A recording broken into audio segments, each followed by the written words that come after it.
Hi everybody, if you haven't seen me for a while, or you've been watching my video very attentively, you should have noticed two things about this video today.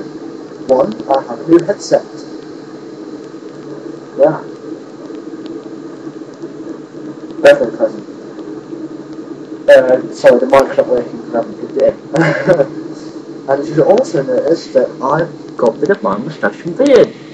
Well, if you can call it a moustache and beard, it really doesn't grow any longer than it was, so yeah, I don't know why. But today I'd like to talk to you about something I think is really, really fucking hilarious. And hopefully you will agree. Basically, there's been this recent controversy, well, I say controversy, there's been a discussion about a little craze that's been flowing through Facebook at the moment. And that is changing your Facebook profile picture to that of a cartoon character.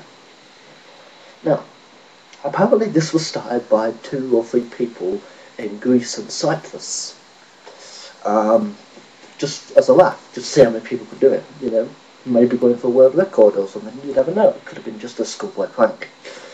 But at some point during the line, somebody just happened to mention that it could be connected to the NSPCC.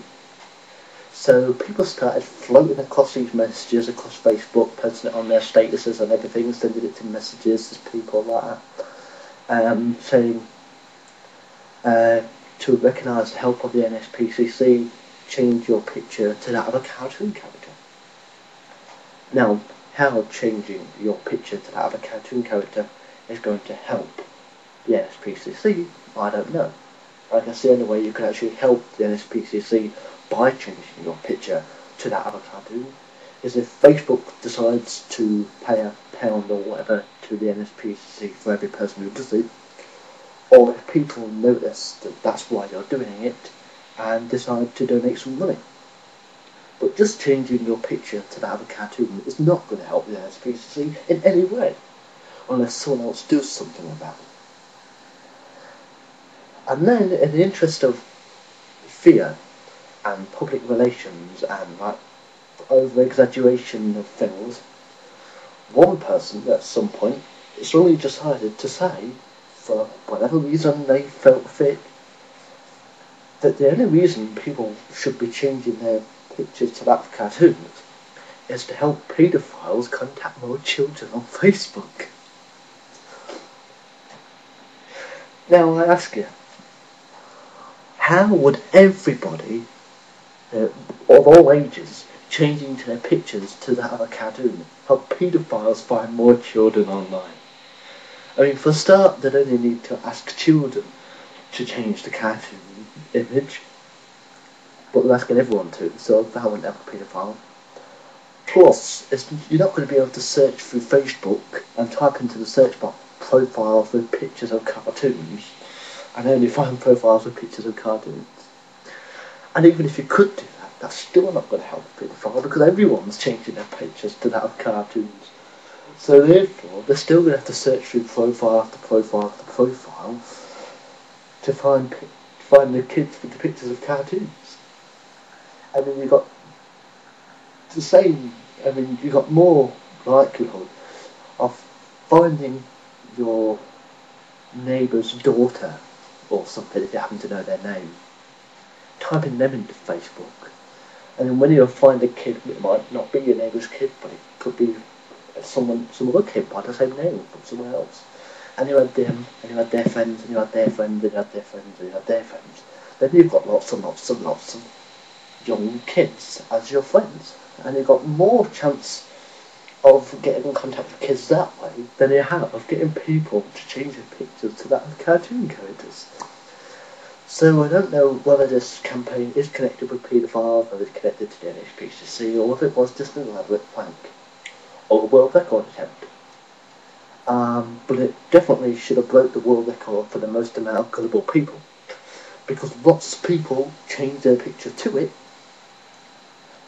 just because they believe the post about the NSPCC, and then almost every single person changed it back to their original profile picture when they heard this about maybe it could be connected to paedophiles.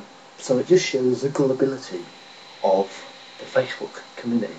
And really, my idea to stop paedophiles getting in touch with your children on Facebook is don't let your children on Facebook.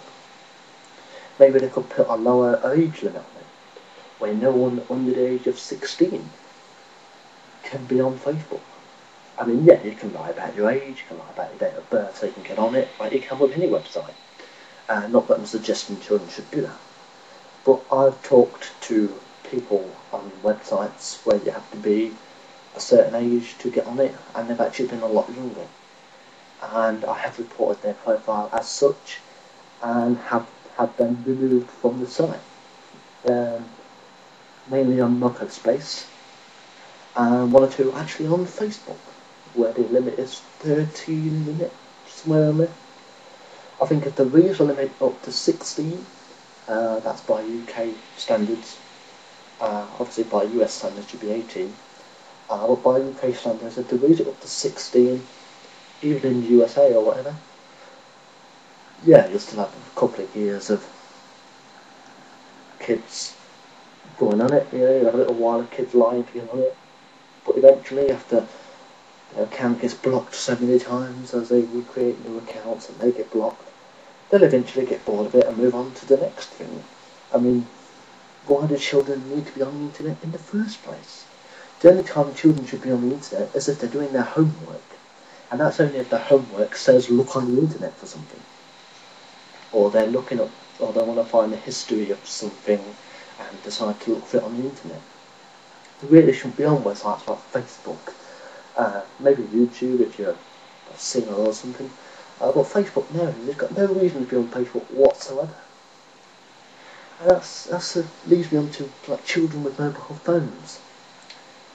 I was walking past the school that's just up the road from me, and two boys came out of the school.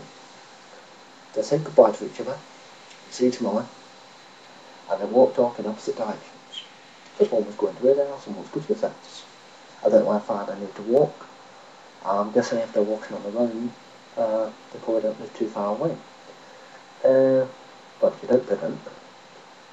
Otherwise, why the fuck are they walking on their own? And they got about, the width of this room away from each other. And one of them, right in front of me, because he was walking in front of me and he was the one that had gone past behind him. He pulled out his mobile phone. He pressed something and put it around. So he's looking at me. And I'm like, what's he looking at me for?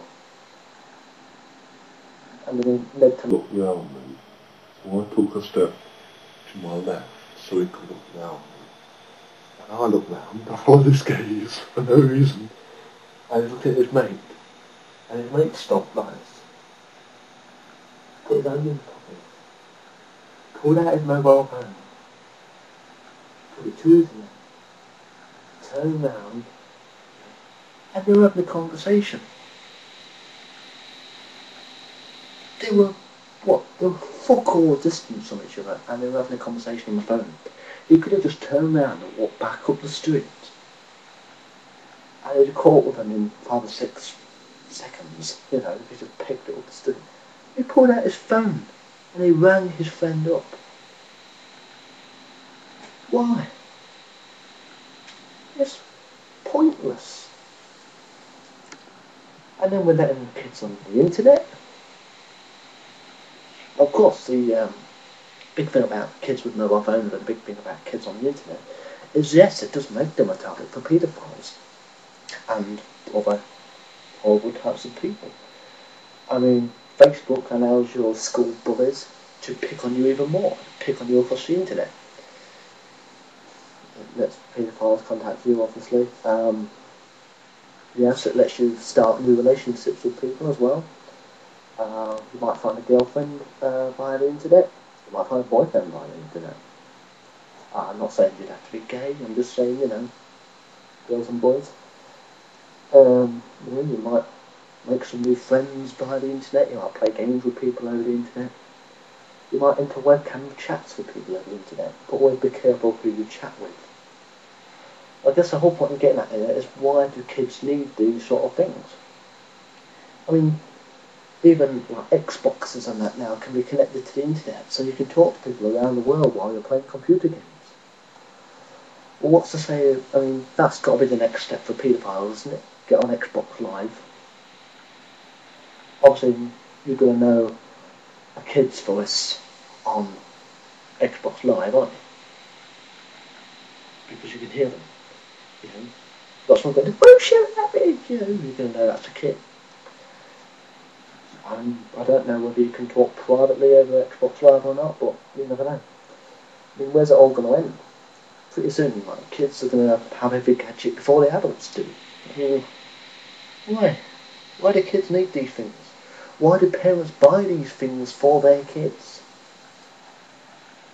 And speaking of kids and school and the current weather situation, certain schools haven't been letting kids go into school due to the weather.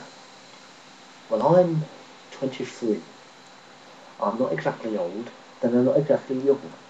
I'm from the generation between my parents and the next generation of children. And I went to school when it was snowing. Some schools nowadays also do let their kids go to school when it's snowing, but they're not allowed to play outside in it. Why? When I went to school, when it was snowing, we were allowed to play outside, and we did play outside. We fucking enjoyed it. You've got to enjoy the snow while you can, because we don't get fuck all of it. And really, if you don't let your kid play in the snow, there's something wrong with you. So in closing, children on the internet, stupid idea. Children not going to school because it's snowing, stupid idea. So yeah, thanks for watching, I'll see you later.